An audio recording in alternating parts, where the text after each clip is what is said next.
your forecast first. Sponsored by Natex Heating, Cooling, and Plumbing.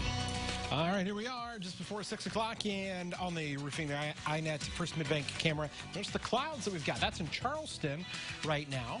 Pretty nice evening, though, but notice on the satellite picture, you can see those clouds as well showing up. Had a little bit more of that today, and that actually kept the temperature down a few degrees. We're already back down to the upper 60s.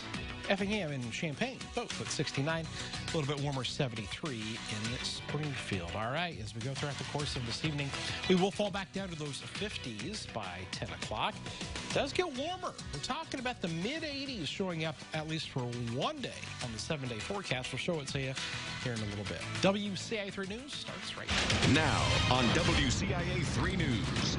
Some good news to report on the coronavirus front, how Illinois workers are pushing forward in the fight to bring a vaccine for the coronavirus. It is hurtful. It is confusing. A fired officer is indicted on criminal charges in Breonna Taylor's death. Why Illinois' top officials say it is not nearly enough. The biggest concerns that I have regarding homecoming is that of the slogan. How could a homecoming slogan be controversial? You decide when you hear what EIU came up with. You're watching your local news leader. This is WCIA 3 News at 6. Who would be willing to take a vaccine when it first becomes available? And all of these medical scientific experts raise their hand right away. Confidence is growing in the medical community that a coronavirus vaccine could be within reach in a matter of months. Good evening, I'm Jennifer Roscoe. Johnson & Johnson announced it has entered the final phase of its clinical trials. The company's Vice President of Medical Affairs talked to our Capitol Bureau Chief, Mark Maxwell. They were at a COVID-19 vaccine panel discussion today. Now, Mark, Johnson & Johnson has a big presence here in Illinois. And Jennifer, so do the other panelists who were on that panel as well today. Sanofi Pasteur, a big drug maker, and CSL Behring and Plasma, their top scientists and medical experts, updating the Illinois Manufacturers Association today with their progress. And there is a lot of it to speak of. Yes, there are still barriers and obstacles to bring these vaccines to market.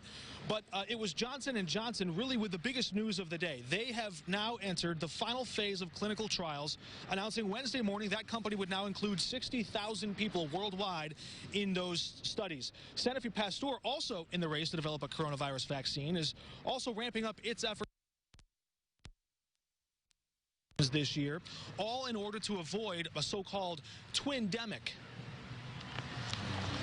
If there were ever time to get a flu vaccine, this is the year to get it. And even if you're the kind of person who says, well, they usually don't get one, if there was ever a year, this would be it, both to protect, themselves as individuals against the flu, but also decreasing the chance that they would come in contact with the healthcare system if they did get sick.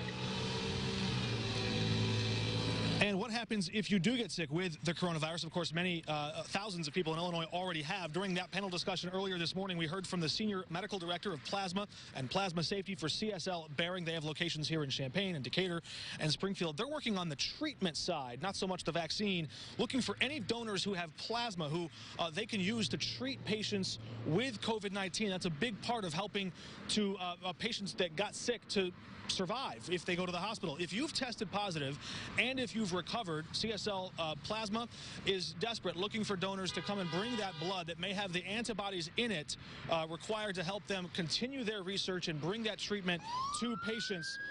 And of course, Jennifer, a lot of people are watching to see when this vaccine could come to market. We didn't get an exact timeline on that today, but remember, Governor Pritzker has said no large concerts or sporting events until we get that vaccine. And with the Bears 2-0, a lot of us are hoping that date comes sooner rather than later. But thousands and thousands of Illinois workers on the front lines working to make that happen each and every day. Reporting in Champaign, Mark Maxwell, WCIA 3, your local news leader. Mark, thank you so much. The state's 7-day positivity rate has remained the same. It's still at 3.5%.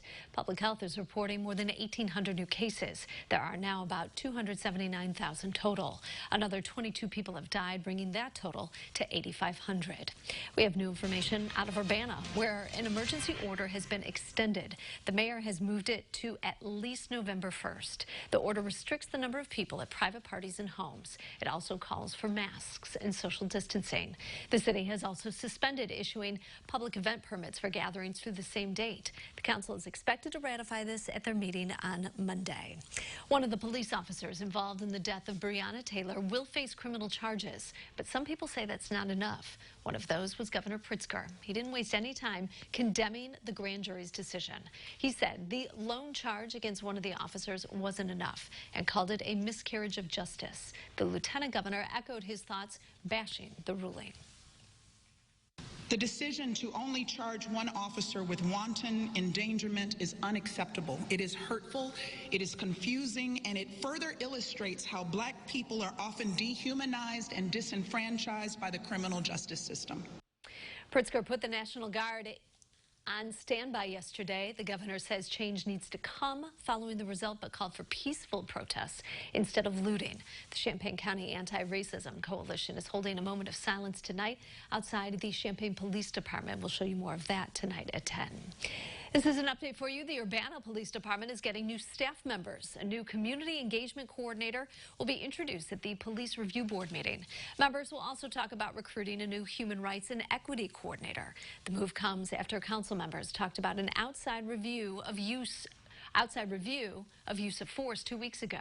A Chicago firm said police didn't violate department policy during the arrest of Aaliyah Lewis. It did recommend making outreach-related changes. Homecoming is coming up at EIU, but this year's plan is causing some controversy. WCIA3's Jamie Mays is with us. So, Jamie, why are some students concerned? Jennifer, they don't like this year's theme. They're hoping the university will choose a different one.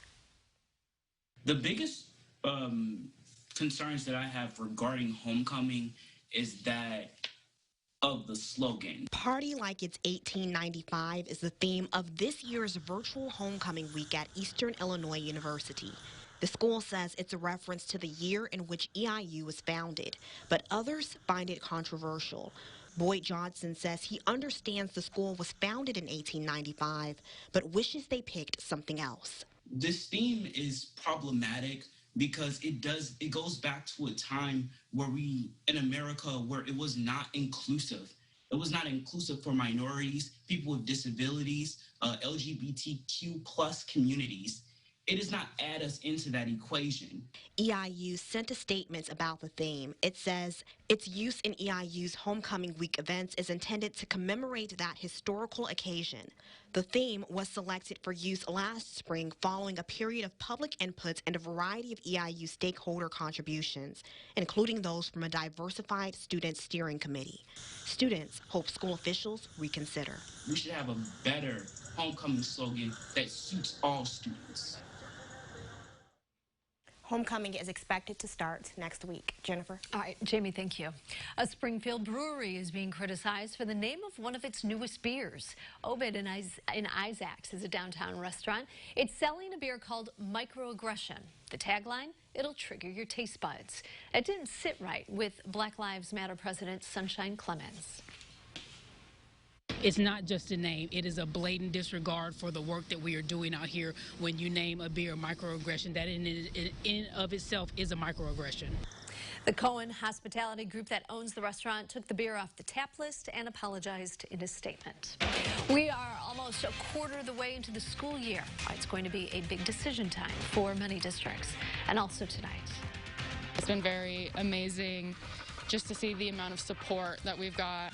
She was gone 7 days and 6 nights. Who's finally home thanks to a town's effort. All right, some nice weather out there tonight. Recap today, 76 and a cool 47 is where we started out earlier this morning.